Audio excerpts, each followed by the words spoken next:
Hi guys, welcome back to my channel Manasa Alok Kannada channel. ಇವತ್ತು time 12:30 ಆಗಿದೆ. ಈಗ ನಾನು ವ್ಲಾಗ್ ಶುರು ಮಾಡ್ತಾ ಇದ್ದೀನಿ. ಇವತ್ತಿನ ಏನು ಸ್ಪೆಷಲ್ ಅಂದರೆ, ಇವತ್ತು ಸಂಡೇ, ಹಾಗಾಗಿ ನನ್ನ ಹಸ್ಬೆಂಡ್ ಜೊತೆ ನಾನು ಮತ್ತು ಮಕ್ಕಳು ಎಲ್ಲರೂ ಹೊರಗಡೆ ಹೋಗ್ತಾ ಇದ್ದೀವಿ. ಎಲ್ಲಿಗೆ ಅಂತ ಕೇಳ್ತಿದ್ದೀರಾ? ಲಾಲ್ಬಾಗ್ಗೆ ಹೋಗ್ತಾ ಇದ್ದೀವಿ. ಹಾಗಾಗಿ ಕಂಫರ್ಟಬಲ್ ಆಗಿರಲಿ ಅಂತ ಕುರ್ತಿ ವೇರ್ ಮಾಡಿದ್ದೀನಿ. ಯಾಕಂದರೆ ಮಕ್ಕಳನ್ನ ಎತ್ಕೋಬೇಕಾಗುತ್ತೆ, ಅವ್ರದ್ದು ಬ್ಯಾಗ್ಗಳಿರುತ್ತೆ. ಹಾಗಾಗಿ ಬೇರೆ ಏನು ಡ್ರೆಸ್ಗಳೆಲ್ಲ ಅಷ್ಟೊಂದು ಸೂಟ್ ಆಗೋದಿಲ್ಲ. ಸೊ ಈ ಡ್ರೆಸ್ ಹಾಕ್ಕೊಂಡಿದ್ದೀನಿ. ಆಗಲೇ ನಾನು ರೆಡಿಯಾಗಾಯಿತು.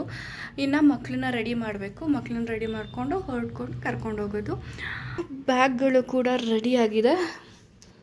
ಡೈಪರು, ಹಾಟ್ ವಾಟರು ಮತ್ತು ಹಾಲು ಪೌಡರು, ಒಂದು ಪೇರ್ ಎಕ್ಸ್ಟ್ರಾ ಡ್ರೆಸ್ಸು, ಮತ್ತು ಅವ್ರಿಗೇನಾದರೂ ನಿದ್ದೆ ಬಂದರೆ ಅಲ್ಲೊಂದು ಕುಷನ್ ಥರ ಚಿಕ್ಕದು ಇದು ಬ್ಯಾಗ್ ಜೊತೆನೇ ಬಂದಿದ್ದು. ಬೈ ದ ವೇ, ಈ ಬ್ಯಾಗ್ ಡೀಟೇಲ್ಸ್ನ ತುಂಬ ಜನ ಕೇಳ್ತಾ ಇದ್ರಿ. ಇದನ್ನು ಆದಷ್ಟು ಬೇಗ ನಿಮಗೆ ಒಂದು ಇನ್ಫಾರ್ಮೇಷನ್ ಕೊಡ್ತೀನಿ ಇದ್ರ ಬಗ್ಗೆ.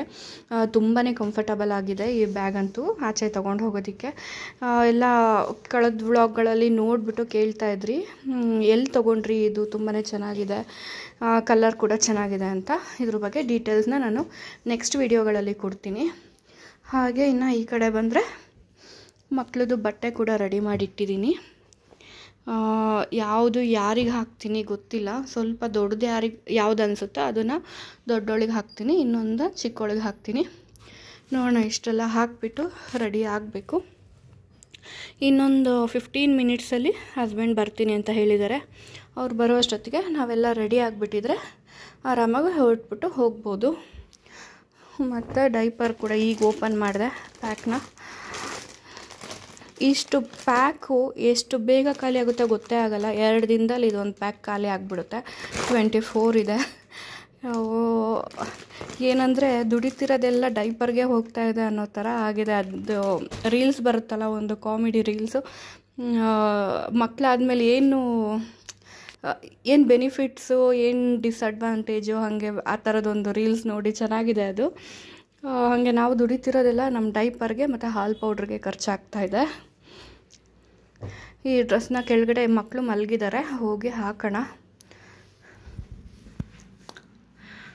ನಾನು ಈ ಥರ ಕಾಣ್ತಾ ಇದ್ದೀನಿ. ಜೀನ್ಸ್ ವೇರ್ ಮಾಡಿದ್ದೀನಿ, ಅದಕ್ಕೆ ಲೆಗ್ಗಿನ್ಸ್ ಹಾಕಿಲ್ಲ.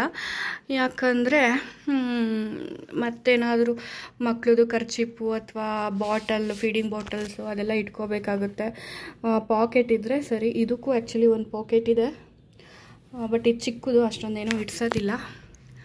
ಸೊ ಹಾಗಾಗಿ ಜೀನ್ಸೇ ಹಾಕ್ಕೊಂಡಿದ್ದೀನಿ. ಸೊ ಹೀಗೆ ಕಾಣ್ತಾ ಇದೆ ನನ್ನ ಲುಕ್. ಚಲಾ, ಇಷ್ಟು ಚೆನ್ನಾಗಿರೋದಿಷ್ಟೇ. ಮನೆಯಿಂದ ಆಚೆಗೆ ಹೋಗೋ ಅಷ್ಟರೊಳಗಡೆ ಎಲ್ಲ ಹಾಳಾಗಿ ಹೋಗಿರುತ್ತೆ. ಯಾಕಂದರೆ ಮಕ್ಕಳನ್ನ ಎತ್ಕೊಂಡು ಅವ್ರಿಗೆ ಇವಾಗ ಮಲಗಿಬಿಟ್ಟಿದ್ದಾರಲ್ಲ, ಎದ್ಬಿಟ್ಟು ರೆಡಿ ಮಾಡೋ ಅಷ್ಟೊತ್ತಿಗೆ ಎಲ್ಲ ಸುಸ್ತಾಗಿ ಹೋಗ್ಬಿಟ್ಟಿರ್ತೀನಿ. ನೋಡೋಣ ಬನ್ನಿ ಕೆಳಗಡೆ ಹೋಗಿ ಏನು ಮಾಡ್ತಿದ್ದಾರೆ ಅಂತ. ನಮ್ಮ ಮನೇಲಿ ಇದೇ ಒಂದು ಕಷ್ಟ, ಮೇಲಿಂದ ಕೆಳಗೆ ಕೆಳಗಿಂದ ಮೇಲೆ ಅಂತ ಓಡಾಡ್ತಾನೇ ಇರಬೇಕಾಗತ್ತೆ. ಸೊ ಇಷ್ಟೆಲ್ಲ ಎತ್ಕೊಂಡು ಈಗ ಕೆಳಗಡೆ ಹೋಗ್ತಾ ಇದ್ದೀನಿ. ಮಕ್ಕಳೇನು ಮಾಡ್ತಾಯಿದ್ದಾರೆ? ಓಹ್, ಎದ್ಬಿಟ್ಟಿದ್ದಾಳೆ ಆಗಲೇ ಒಬ್ಬಳು. ಸೊ ಅವಳನ್ನ ಇವಾಗ ಒಂದು ರೌಂಡ್ ಊಟ ಮಾಡಿಸ್ಬಿಟ್ಟು ರೆಡಿ ಮಾಡಿಸೋಣ.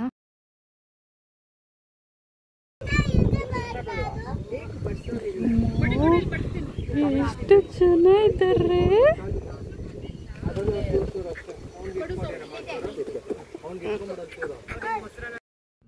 ಮಕ್ಕಳನ್ನೆಲ್ಲ ರೆಡಿ ಮಾಡಿಸಾದ್ಮೇಲೆ ನಿಮ್ಮ ಜೊತೆ ವಿಡಿಯೋ ಮಾಡೋದಕ್ಕೆ ಆಗಲಿಲ್ಲ. ಯಾಕಂದರೆ ರೆಡಿ ಮಾಡ್ತಿದ್ದಂಗೆ ಹಸ್ಬೆಂಡ್ ಕೂಡ ಬಂದರು. ಇನ್ನೂ ಅವ್ರು ಬೇಗನೆ ಬಂದುಬಿಟ್ಟಿದ್ರು. ಅದಕ್ಕಾಗಿ ವಿಡಿಯೋ ಎಲ್ಲ ಮಾಡೋಕ್ಕಾಗಲಿಲ್ಲ. ಬೇಗ ರೆಡಿಯಾಗಿ ಬಂದಿದ್ದಾಯಿತು. ಕಾರಲ್ಲೂ ಕೂಡ ವಿಡಿಯೋ ಮಾಡೋದಕ್ಕಾಗಲಿಲ್ಲ. ಇಲ್ಲಿ ಬಂದು ರೀಚ್ ಆದ್ವಿ. ನಾವು ಬರೋ ಅಷ್ಟೊತ್ತಿಗಾಗಲೇ ಎಲ್ಲರೂ ಬಂದುಬಿಟ್ಟು ಊಟ ಶುರು ಮಾಡ್ಕೊಂಬಿಟ್ಟಿದ್ರು. ನಾವು ಬರೋದಕ್ಕಿಂತ 1 ಅವರ್ ಮುಂಚೆ ಎಲ್ಲರೂ ಬಂದುಬಿಟ್ಟಿದ್ರಂತೆ. ಹಾಗಾಗಿ ಎಲ್ಲ ಊಟ ಶುರು ಮಾಡ್ಕೊಂಡಿದ್ರು.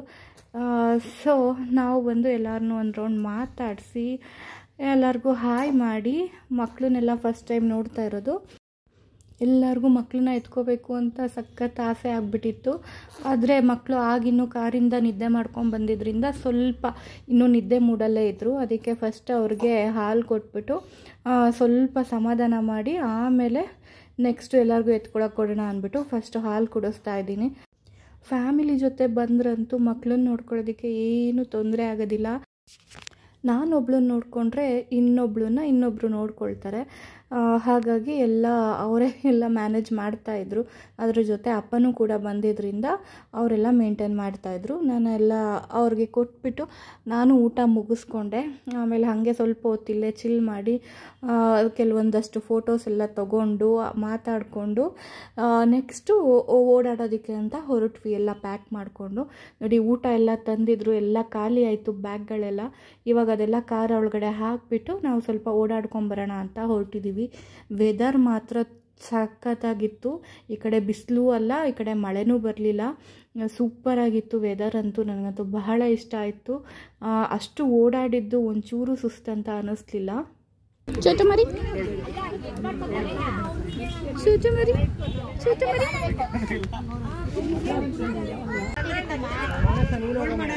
ಎಲ್ಲಿಗೆ ಎಲ್ಲಿ ಬರಲಿ? ಫೋಲ್ಡ್ ಮಾಡೋದೈತ್ರೆ ಫೋಲ್ಡ್ ಮಾಡ್ಬೋದಲ್ಲ, ಹಿಂದೆ ಹಾಯ್. ನಾವು ನಿಮ್ಮ ತೆಗಿತಾ ಇದೀವಿ, ನೀವು ನಮ್ಮ ತೆಗೀರಿ. ಬೆಟ್ಟದ ಮೇಲೆ ಓಡಾಡ್ಕೊಂಬರೋಣ ಅಂತ ಹೊರಟ್ವಿ. ಅಷ್ಟೊತ್ತಿಗೆ ಧರಣಿಗೆ ನಿದ್ದೆ ಬರೋಕ್ಕೆ ಶುರುವಾಯಿತು. ಅವಳು ಯಾಕೋ ಸ್ವಲ್ಪ ಮೂಡ್ ಔಟ್ ಆದಳು, ನಿದ್ದೆ ಮಾಡಬೇಕು ಅನ್ನಿಸ್ತಾ ಇದೆ ಅವಳಿಗೆ. ಹಾಗಾಗಿ ಅಪ್ಪ ಮಲಗಿಸ್ಕೊಂಡಿದ್ರು. ಯಾರೇ ಎತ್ಕೊಳಕ್ಕೆ ಬಂದರೂ ಅಳಕ್ಕೆ ಶುರು ಮಾಡ್ತಾಯಿದ್ಲು. ನಮ್ಮ ದಾತ್ರಿ ಅಂತೂ ಏನೂ ಪ್ರಾಬ್ಲಮ್ ಇಲ್ಲ. ಅವಳು ಯಾರ ಜೊತೆನಾದರೂ ಹೋಗ್ತಾಳೆ, ಎಲ್ಲಾದರೂ ಹೋಗ್ತಾಳೆ, ಎಲ್ಲ ಆರಾಮಾಗಿ ನಕ್ಕೊಂಡು ಅವಳೇ ಎಲ್ಲರೂ ನಗಿಸ್ಕೊಂಡು ಮಾತಾಡ್ಸ್ಕೊಂಡಿರ್ತಾಳೆ. ಎಲ್ಲರಿಗೂ ಅವಳಂತ ತುಂಬ ಇಷ್ಟ. ಎಲ್ಲರೂ ಎತ್ಕೊಂಡು ಓಡಾಡ್ತಾ ಇದ್ದಾರೆ ಅವಳನ್ನ. ನನಗೆ ಸ್ವಲ್ಪ ಕೈ ಫ್ರೀ ಆಯಿತು. ಸೊ ನಾನು ಬ್ಯಾಗ್ ಎತ್ಕೊಂಡು ಬರ್ತಾ ಇದ್ದೀನಿ. ಚಳಿ ಆಗಲ್ವೇನೆ ನಿನಗೆ?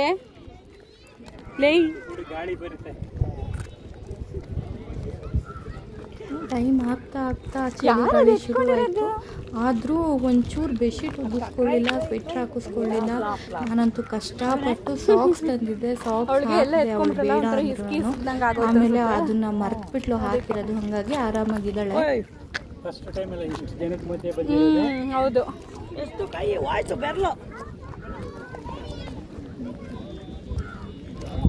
ರೀ ಬನ್ರಿ, ನಾವು ಆಚೆ ಆಟ ಆಡ್ಕೊಂಬರೋಣ.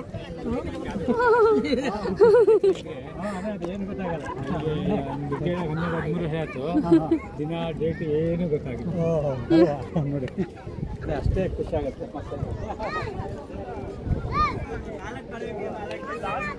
ನಮ್ಮ ಥರನೇ ತುಂಬ ಜನ ಮಕ್ಕಳನ್ನ, ಚಿಕ್ಕ ಮಕ್ಕಳನ್ನ ಕರ್ಕೊಂಡ್ಬಂದಿದ್ರು. ಎಲ್ಲ ಆಟ ಆಡಿಸ್ತಾ ಇದ್ರು. ಅವ್ರ ಜೊತೆ ನಮ್ಮ ಮಕ್ಕಳು ಸೇರ್ಕೊಂಡು ಆಟ ಆಡ್ತಾ ಇದ್ರು. ನಮ್ಮ ಗ್ರೂಪೇ ಇಷ್ಟು ದೊಡ್ಡದಾಗಿರೋದ್ರಿಂದ ನಾವು ಬೇರೆ ಮಕ್ಕಳ ಜೊತೆ ಹೋಗೋದಕ್ಕೆ ಟೈಮೇ ಆಗಲಿಲ್ಲ ಬಿಡಿ. ಸೊ ಬೆಟ್ಟ ಎಲ್ಲ ರೌಂಡ್ ಹೊಡೆದಾದ್ಮೇಲೆ ಕೆಳಗಡೆ ಬಂದು ಪಾರ್ಕ್ ಹತ್ರ ಎಲ್ಲ ಸುತ್ತಾಡ್ತಾ ಇದ್ದೀವಿ.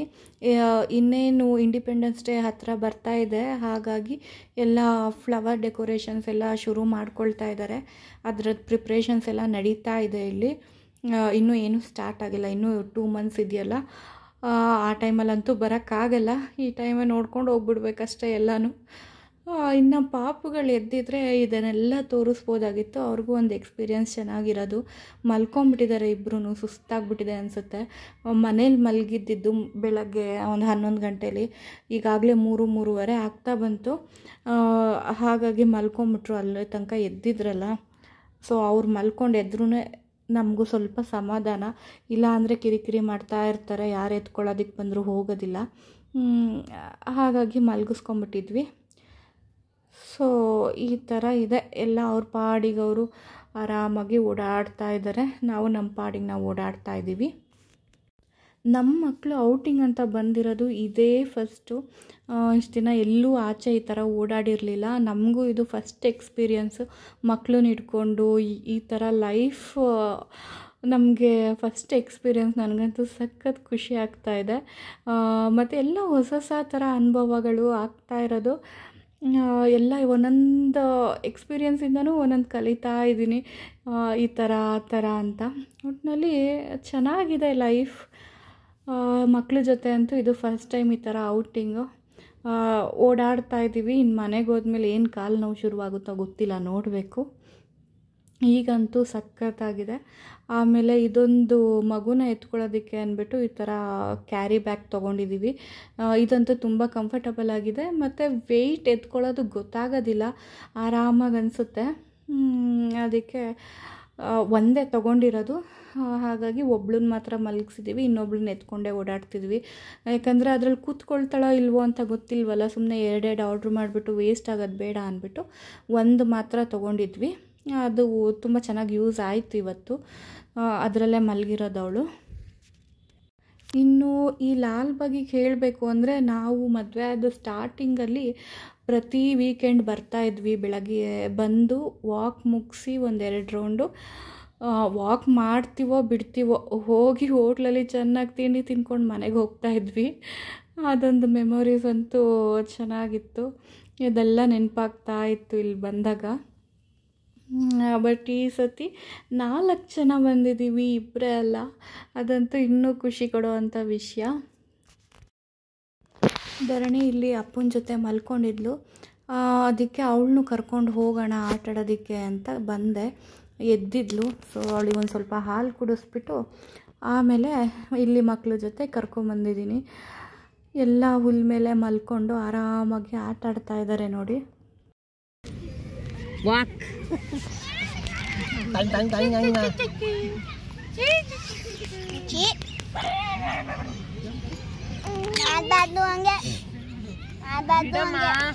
ಬಿಡ್ತೀನಿ, ಬೇಡ ಸಂತು.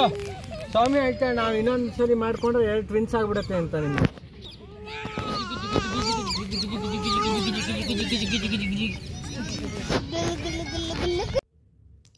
ಸೊ ನಾವು ಬಂದಿದ್ದು ಮೇನ್ ರೀಸನ್ ಅಂದರೆ ಇದು ಮ್ಯಾಂಗೋ ಮೇಳ ನಡೀತಾ ಇತ್ತು.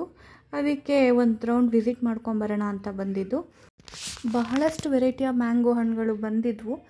ಆದರೆ ಈಗ ಅಂಗಡಿಯವ್ರು ಹೇಳ್ತಾಯಿದ್ರು ವ್ಯಾಪಾರ ತುಂಬ ಕಮ್ಮಿ ಆಗಿಬಿಟ್ಟಿದೆ, ಯಾರು ಕಸ್ಟಮರ್ಗಳೇ ಬರ್ತಾ ಇಲ್ಲ.